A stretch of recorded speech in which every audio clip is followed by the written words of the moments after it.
We're back from Baselworld 2015 and we're still a bit jet lagged from this incredible event, but this year has been a very interesting edition. We knew that 2015 was going to be a little bit difficult for most of the brands, and this has forced them to come up with new strategies and new product positioning. For instance, Rolex, the mighty powerhouse, came out with an Oyster at 5,400 Swiss francs, and I think that summarizes pretty well the situation. It is really important because at Baselworld what I heard is that the very high-end brands weren't concerned so much about some kind of decreasing of the sales, but the other brands, yes, they did. And this is why also many brands decided to make some efforts in what they really have already in terms of products and collection. Vintage is somehow out. We don't speak anymore about that this year. It was more focused on nice executions. For instance, at Chopard, a very, very beautiful dial, brush dial made out of Fairmine gold, or at Hublot, a series to celebrate the 10 years of the Big Bang model, a series of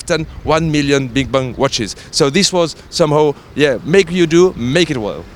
So obviously, big topic being discussed is the world arrival finally of the smartwatches, and we make a little distinction between the world of smartwatches and connected watches. So, what did we see there? We see that, for instance, H Model 1 week before Baselworld announced a smartwatch, and we are really surprised about that. And actually, it was a very special execution of one of their high-end models with a blue dial. It was really smart, it was unusual, it is really what we could expect from fine watchmaking brands. And this is a difference, the main difference that can be made with connected watches. Of course, we had connected high-end watches present at Baselworld, like at Bulgari, like at Breitling, like at also again Tag Heuer, who announced a project, a collaboration with Google and Intel that we will see the first result in October.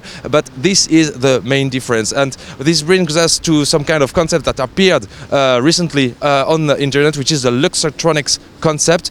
It looks like the giant of the Silicon Valley want to go into luxury with their digital and connected items. So, and finally, we could hear also some retailers, people from the brands and journalists being a little bit fed up this year.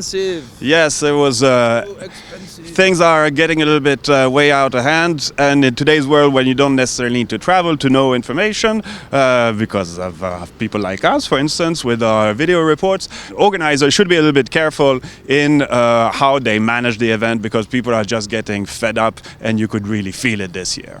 Yeah, actually, we call it the sausage delirium. Just imagine paying like 54 Swiss francs for 2 sandwiches and 2 beverages. This was what we had to pay one day just to eat something at the fair. Baselworld is becoming really a super expensive event. It is normal somehow because we're speaking about luxury, but at the same time, not everybody is working as a CEO of any brand. But what we have to remember is that this edition of Baselworld was exceptional in terms of products, refinement, and really the work the brands did on their collection. That's what we wanted to share with you, and see you soon. See you.